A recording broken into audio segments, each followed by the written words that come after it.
మీ favourite serials ఇప్పుడు టీవీకి ముందే సన్ నెక్స్ట్ యాప్ లో మస్తుగా అందరికి ముందే చూడండి. ఇప్పుడు సన్ నెక్స్ట్ యాప్ ని డౌన్లోడ్ చేసి సబ్స్క్రైబ్ అవ్వండి.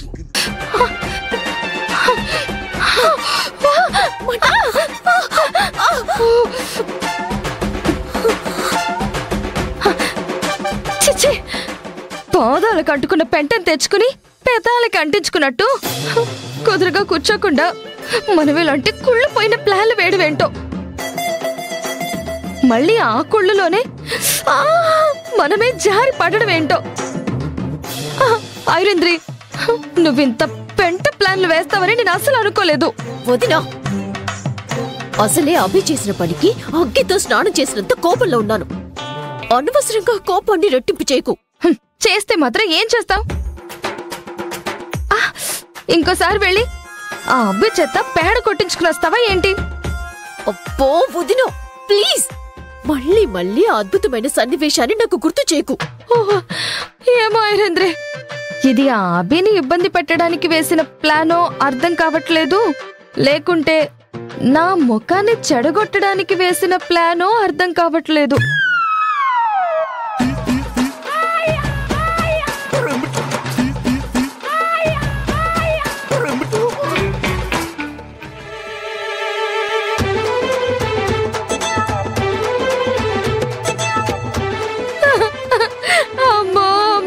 నా ఫేస్ మల్లె పువ్వులా అందంగా ఉండే నా ముఖం మాడిపోయిన మసాలా దోశలా అయిపోయింది. అంత నీ వల్లనే ఐరేంద్రి. వదినా, మరీ అంత మాడిపోలేదులే. అయినా నీ మేకప్ తో మాడిపోవటంతో పోలిస్తే ఇదేమి పెద్ద మాడిపోవటం కాదులే. ఐరేంద్రి, నువ్వు అనవసరంగా నా వృత్తిని ప్రవృత్తిని వెక్కిరిస్తున్నావు. నన్నేమన్నా పర్లేదు కానీ నా వృత్తిని వెక్కిరిస్తే మాత్రం నేను ఊరుకునేది లేదు. బా వదినా, నేనేదో సరదాగా అన్నాను, నువ్వెందుకు సీరియస్ గా తీసుకుంటున్నావు? ఏంటి సరదాగా అన్నావా? ఒళ్ళంతా సలసలా కాగిపోతుంటే సరదాగా మాట్లాడడానికి సరసాల్లో తేలిపోవడానికి కూడా మూడొస్తోందా? వదినా ప్లీజ్, అయ్యిందేదో అయిపోయింది, ఇంక దాని గురించి వదిలేసాయి. ఎలా వదిలేస్తాను? ఆ అవి కావాలనే ఆ పేడ మన ముఖాన్న కొట్టిందేమోనని నాకు డౌట్ గా ఉంది. అది పొరపాటున చేసినా నేను పట్టించుకోకపోయేదాన్ని, కానీ కావాలని చేసింది. కారణం తెలిసి కూడా కూల్గా ఉండడం నా వల్ల కాదు ఐరేంద్రి. వదినా, నువ్వు అనవసరంగా ఎక్కువగా ఆలోచిస్తున్నావు. అభి చేతులు మండటంతో ఆ పేడని ఎటు విసిరాలో తెలియక మన ముఖాన్ని కొట్టింది అంతే తప్ప కావాలని చేసేటంత తెలివితేటలు దానికి లేవు. అది తెలివి తక్కువదనుకుంటే మనం తెలివి తక్కువ వాళ్ళం అవుతాం. ఆ విషయం నీకు అర్థం కావట్లేదు. చూడదునా, ఎదుటి వాళ్ళు ఎలాంటి వాళ్ళో ఎంతటి వాళ్ళో నేను సులువుగా అంచనా వేయగలను. ఆ విషయం నీకు తెలీదు. నీకు తెలుసనే నేను ఇన్ని రోజులు అనుకున్నాను, కానీ నీకు కూడా తెలీదని ఇప్పుడే కదా నాకు అర్థమైంది. నువ్వు నా తెలివితేటల్ని తక్కువ అంచనా వేస్తున్నావు వదినా. నీ తెలివితేటలు గొప్పవే అయ్యుండొచ్చు, కానీ నీకంటే ఆ అభి ఇంకా మించిపోతోంది. మనం జాగ్రత్త పడకపోతే ఈ ఇంట్లో మనిద్దరినీ కలిపి ఒకేసారి పాతాళంలోకి తొక్కేస్తుంది. దానికంత సీన్ లేదు వదినా. ఈ మధ్య దాని పేరు చెప్తే చాలు స్టార్ హీరోయిన్ కి ఇచ్చినంత బిల్డప్ ఇస్తున్నావు. ముందది నువ్వు తగ్గించుకో.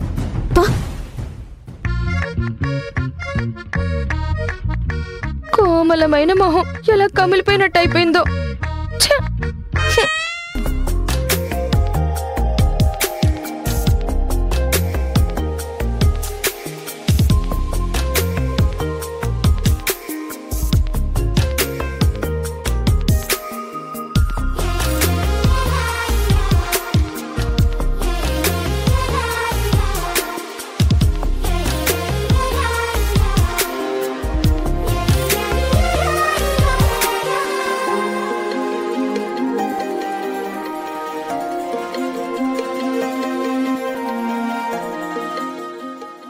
రాహుల్ బాబు, ఏంటి? నాకు ఈరోజు ఎందుకో చాలా సంతోషంగా ఉంది. నాకు మాత్రం చాలా చిరాగ్గా ఉంది. ఇంతకీ నీ సంతోషానికి కారణం ఏంటో? మనం పెళ్ళయ్యాక అందరి భార్యాభర్తల్లాగా హనీమూన్ కని ఎక్కడికి వెళ్ళలేదు.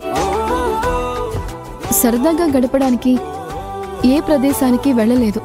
కానీ ఈ నోము ఫలితంగా మీతో కలిసి సరదాగా ఏదో విహారయాత్ర చేస్తున్నట్టు నాకు అనిపిస్తోంది. ఏంటి, విహారయాత్ర చేస్తున్నట్టుందా? నీకు పిచ్చి బాగా ముదిరినట్టుంది.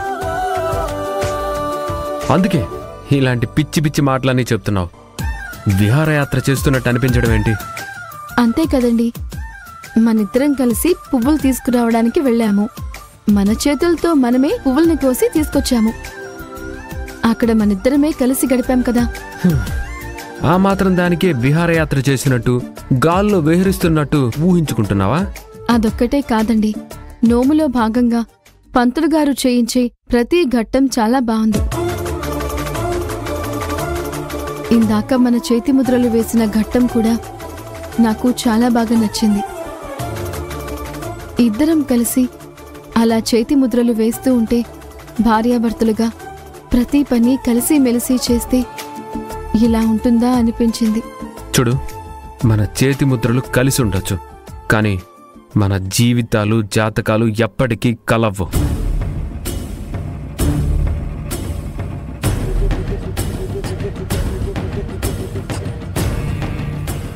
జీవితాలు జాతకాలు ఎలా ఉండాలో మన చేతుల్లో ఉండదు కదండి, అది విధి చేతుల్లో ఉంటుంది.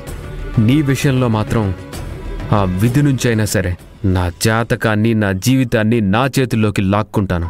విధి చాలా గొప్పదండి. మన జీవితాల్లో ఎలాంటి మలుపులు తీసుకొస్తుందో మనం ఊహించలేము. ఎలాంటి మలుపులు వస్తాయో మనం ఊహించలేకపోవచ్చు, కానీ ఆ మలుపుల్ని కూడా మనకి నచ్చినట్టు మార్చుకునే అవకాశం ఉంటుంది. అవును, మీరు చెప్పింది కూడా నిజమే. నాకు నచ్చినట్టు నా జీవితాన్ని మార్చుకునే అవకాశం వస్తుందేమో. నాకు నచ్చిన మనిషి అయిన మీతో కలకాలం కలిసి బ్రతికే అదృష్టం నాకు దక్కుతుందేమో. మీతోనే నా ప్రపంచం ఎప్పటికీ ముడిపడిపోయే సంతోషకరమైన జాతకంలా నా జాతకం మారబోతోందేమో. అదంతా నీ భ్రమవి. నా జీవితాన్ని నాకు తగినట్టుగా మార్చుకుంటాను. నీకు తగ్గట్టుగా ఎప్పటికీ మారనివ్వను. నాకు తగినట్టుగా మార్చుకోగలనని నాకు కూడా నమ్మకం ఉంది రాహుల్ బాబు. మన చేతిలో ముద్రలాగానే మన జీవితాలు కూడా త్వరలో ఖచ్చితంగా కలుస్తాయి. చూస్తూ ఉండండి.